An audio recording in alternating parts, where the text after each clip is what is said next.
Hello बच्चों, let's read the question. Disease may be classified into two types, congenital disease and acquired diseases on the basis whether they occur since birth or after birth.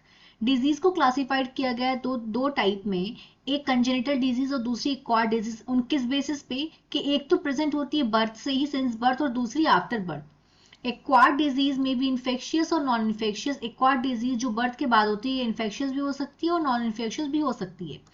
Infectious diseases are spread from infected person to healthy through air, water, food, physical contact, sexual contact and insect.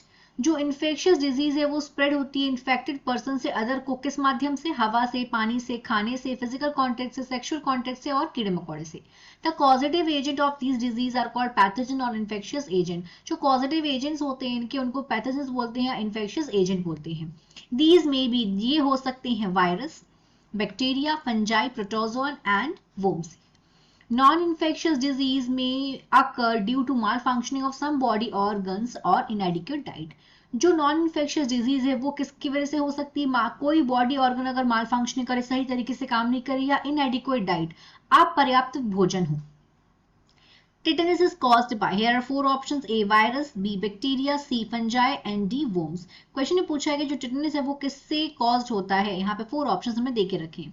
तो सबसे पहले हम इस question का की concept देखते हैं. की कंसेप्ट, तो यहाँ बात हो रही है टिटेनस के बारे में. तो अगर हम टिटेनस डिजीज को देखें तो ये जो बीमारी है ये एक बैक्टीरियल इन्फेक्शन है.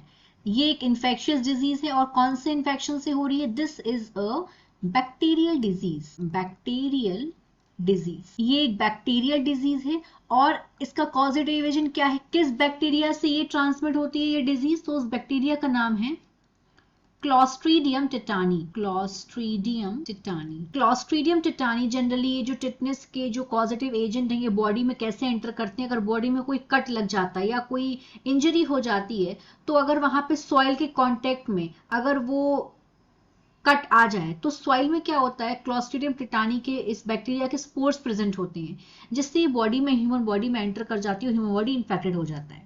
इसलिए हमारा राइट आंसर क्या होगा? यहाँ पे राइट आंसर होगा बी, बैक्टीरिया. वायरस से भी नहीं फैल रही, फंजाई से भी नहीं फैल रही, वोम से भी नहीं फैल रही है. So our right answer is B, that is bacteria. I hope you understood it well. All the best.